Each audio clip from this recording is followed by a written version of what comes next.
Hi everyone. I said that I would be doing another video today, and you see from my title, it's you've been lied to.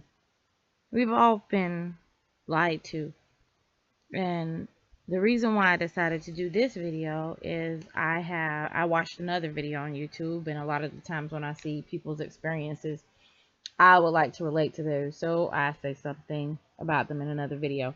I'm going to post a link to a video. It's called Follow Up Ex Jehovah Witnesses Interview 1. It has 3 parts, but I'm really wanting to focus on part 1. It's on a channel called Wealth of Prophecy. A lot of people probably have already seen it, and I've seen it in the past, and I don't think I've ever made a response to it, but it's a really great video. And it's an interview with several women who are no longer Jehovah's Witnesses, and they're older now. They are much older. Which leads me to the whole we've been lied to situation. I've said before in other videos, I remember being told many, many times, like a lot of us, that we would never grow up. We would never get old. You would never really even become an adult at all. And I've grown up, become an adult, and much older now. And, you know, it's amazing to me to hear these women who would be, some of them would be younger than my grandmother, some of them would be maybe older than my grandmother, but they say that in their time period of life, when they were young and when they were in high school, they were told not even to take college preparatory schools and preparatory classes in high school. Um, which I find amazing. So, Jehovah's Witnesses do not really support people having higher learning because higher learning promotes critical thinking. Critical thinking doesn't work really well under a setup of intense mind control because as you start to critically think, you poke holes into the story or the lies that they've told you. And honestly, that's how I came to know that the truth wasn't the truth because I began, well, actually, I knew something was wrong when I was probably about 8, maybe even young as 5. I remember hearing a talk on women being submissive, extremely submissive, and I remember leaning over to my mother in the kingdom hall at 5 and saying, I'll never get married if that's the situation.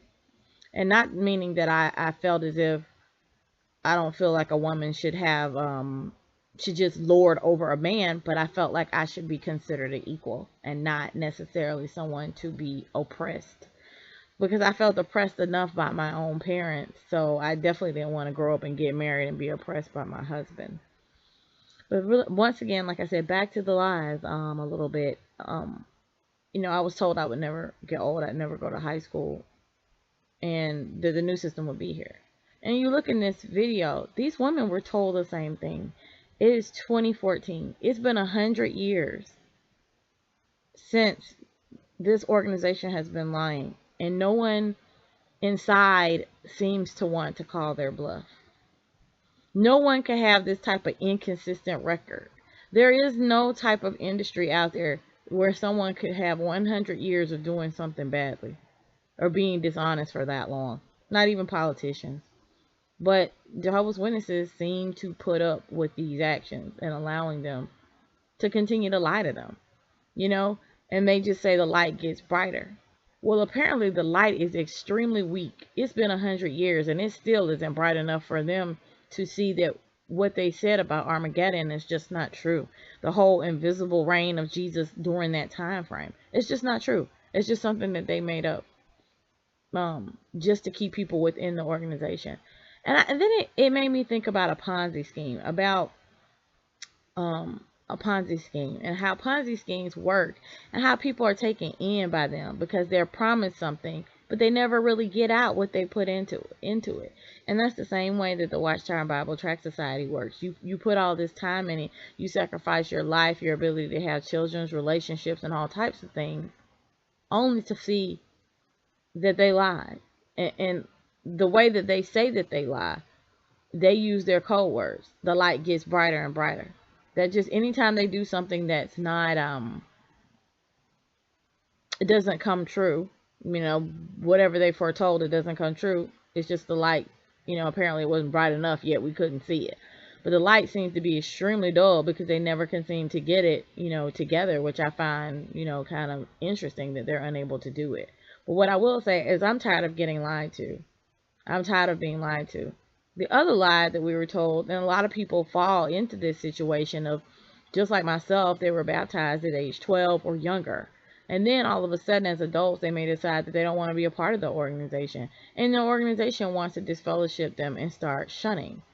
I thought about something about contracts. And if you really think about it, Jehovah's Witnesses is just a corporation, a publishing corporation with nonprofit paperwork in place.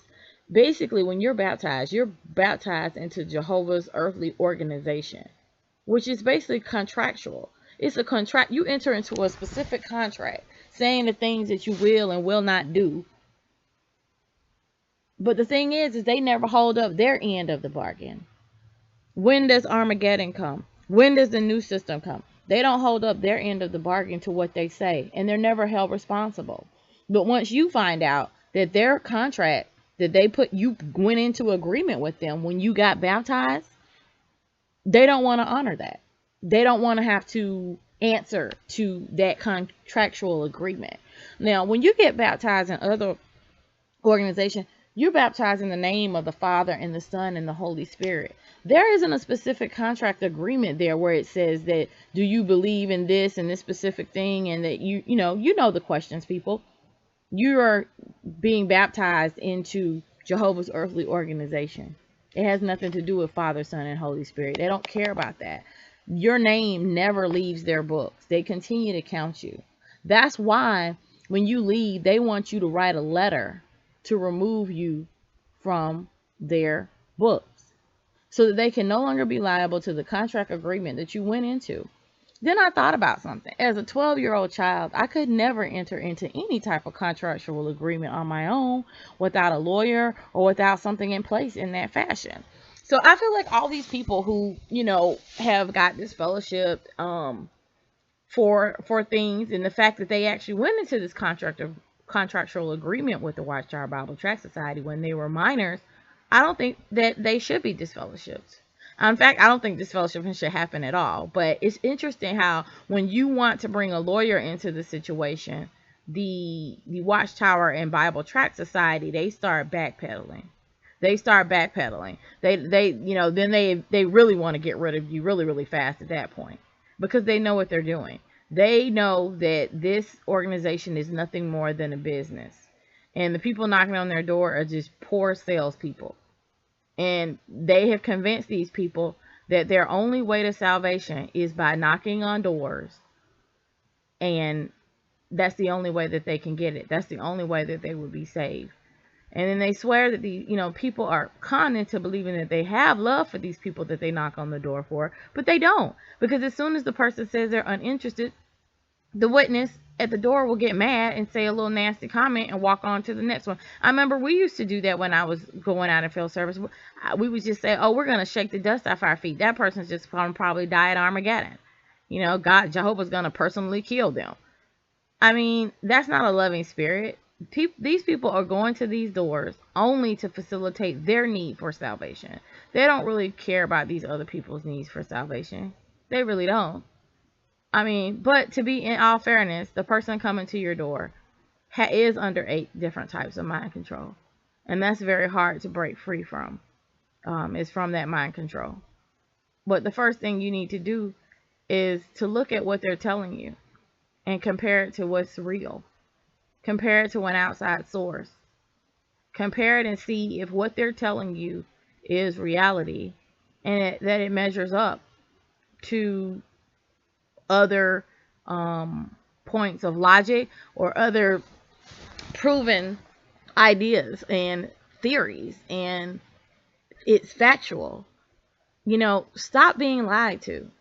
I mean, the Watchtower Bible Tract Society, they're just a group of liars.